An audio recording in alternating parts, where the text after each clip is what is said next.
laporan dari ketua kelas kalau kamu tadi berantem ya sama Ince di kelas. Iya Bu, habisnya kesel sih. Kenapa kesel nak? Karena Lince terus menyontek hasil pekerjaan saya Bu. Oh wajar lah kalau kamu kesal. Memang kalau ibu di posisi kamu juga ibu juga seperti itu.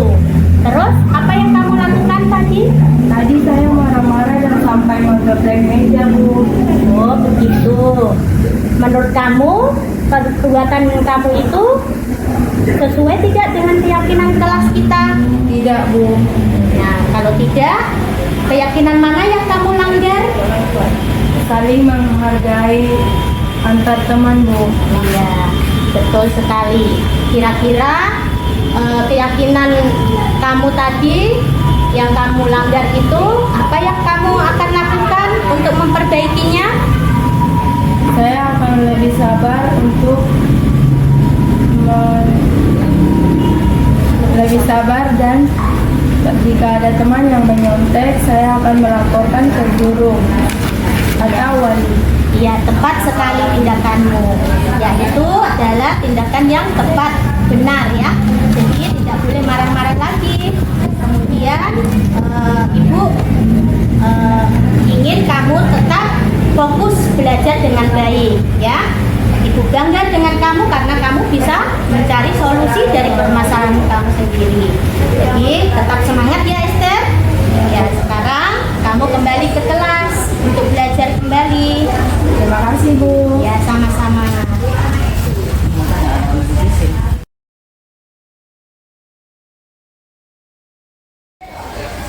Ya, selamat pagi Bapak Ibu guru hebat. Ya, salam sejahtera untuk kita semua. Salam. Baik, terima kasih atas kesempatannya.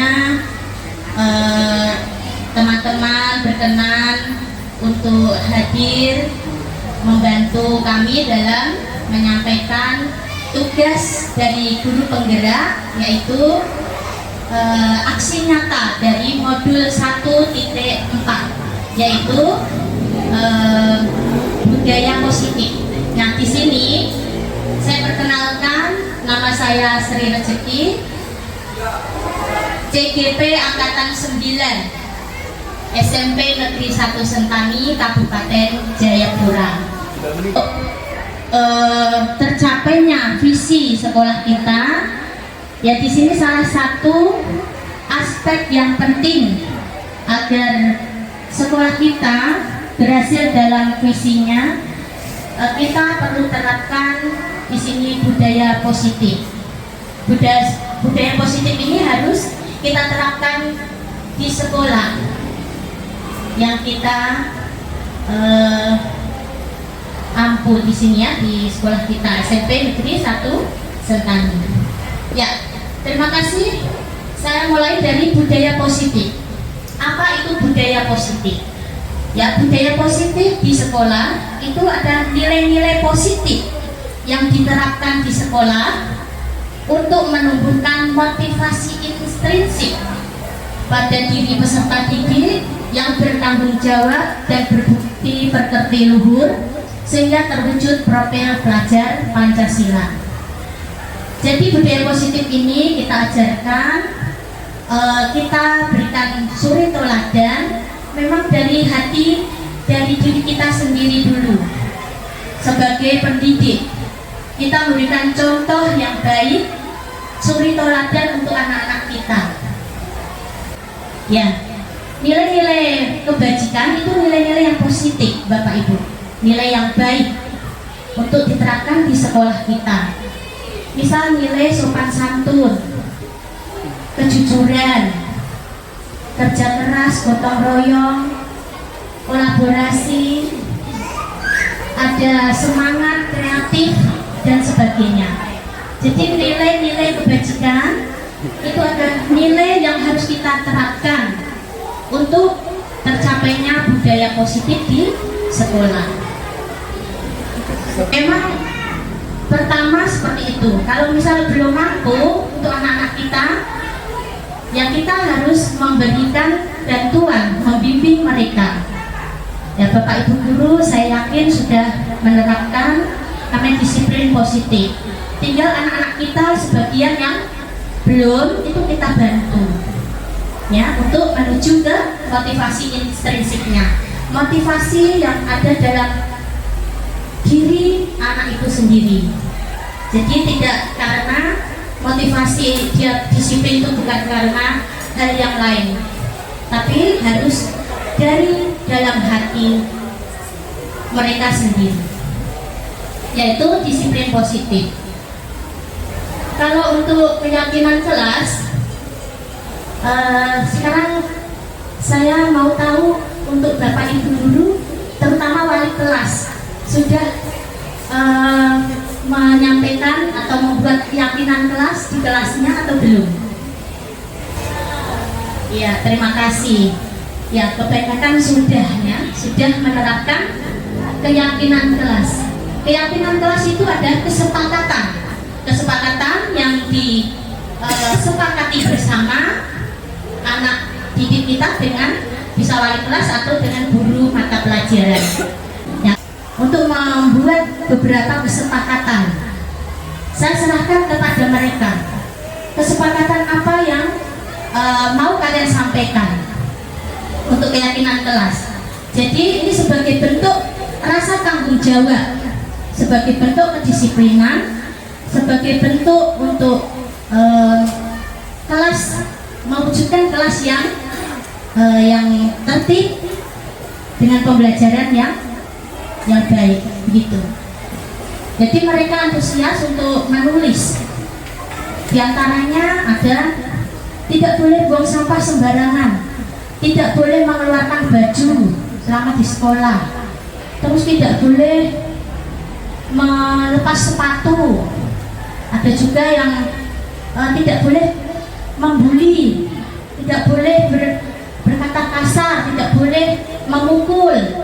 Nah, saya tampung anak-anak tadi, saya punya masukan-masukan. Saya tampung, tapi saya arahkan. Kalau di situ tidak ada kata dilarang, itu memang kita harus kembalikan atau kita ubah ke kalimat positif. Kalau tidak dilarang, itu kan masih kalimat negatif, Bapak Ibu. Kita harus arahkan seperti dilarang buang sampah sembarangan, kita ubah menjadi buanglah sampah pada tempatnya. Terus tidak boleh membuli, tidak boleh memukul teman. Nah, kita buat kalimat yang positif, kasih sayang dan menghargai teman atau semua anggota semua warga sekolah begitu. Jadi harus ada kalimat positif di situ untuk pembiasaan ke arah nilai-nilai kebajikan dan nantinya ke arah budaya positif anak-anak kita. Ya baik. Yang selanjutnya kebutuhan dasar manusia. Kebutuhan dasar manusia itu adalah usaha terbaik untuk mendapatkan apa yang kita inginkan. Jadi anak-anak kita kalau melakukan kesalahan itu sebenarnya mereka ingin memenuhi kebutuhan dasarnya. Kebutuhan dasar apa yang mereka belum cukupi, kebutuhan apa yang mereka belum dapatkan. Mereka melakukan beberapa perilaku, bahkan perilaku yang negatif. Nah itu nanti ujung-ujungnya mereka ingin mendapatkan sesuatu, karena dengan mereka berbuat seperti itu berarti mereka ada tujuan di balik itu.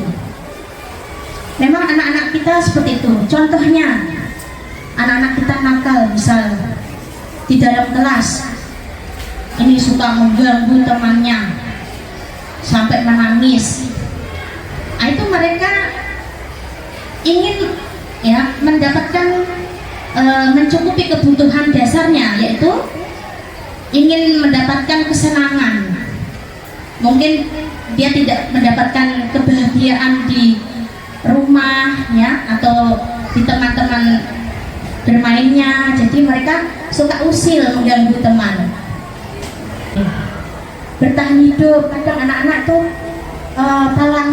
pala, mungkin dia tidak punya uang untuk jajan karena perutnya lapar ya, seperti itu. Jadi memang kenakalan perilaku yang dilakukan anak-anak kita itu sebenarnya kita harus memahami kebutuhan apa yang belum terpenuhi dari dalam diri anak-anak tersebut. Jadi kita tidak langsung memvonis begitu, oh anak nakal ya begitu. Jadi kita harus lebih bijaksana, lebih bersabar untuk menghadapi anak-anak kita. Dan restitusi itu kita kembalikan, ada kolaborasi antara kita membimbing anak untuk mencari solusi dari permasalahan yang mereka hadapi. Tampilkan identitas, jadi anak tidak langsung yang berbuat kesalahan itu dia tidak langsung down ya, tidak langsung takut. Pertama kita ini duduk dulu, kita cari sama-sama tadi kesalahan apa yang kamu sudah lakukan. Jadi kita kasih tahu mereka bagaimana untuk mendapatkan solusi mereka sendiri. Kita tawarkan, kalau sudah untuk validasi selanjutnya itu kita lakukan tadi, kenapa kamu lakukan kesalahan itu, karena ini bu guru. Nah terus kalau sudah kita arahkan untuk menanyakan keyakinan kelas, kesalahanmu tadi yang kamu lakukan sudah sesuaikah dengan keyakinan kelas begitu. Nah itu tahap yang menanyakan keyakinan kelas. Jadi kita tidak serta-merta memvonis anak tersebut, menjatuhkan anak tersebut sehingga mereka mentalnya down, kemudian rasa percaya dirinya hilang ya. Jadi dalam hatinya itu dia seperti orang yang gagal begitu. Nah itu tidak bagus. Kita arahkan anak. Memang pertama efektifkah? Pertama memang mungkin anak itu masih melakukan, tapi kita lakukan lagi sampai mereka itu benar-benar paham atas tanggung jawabnya sebagai peserta didik yang baik.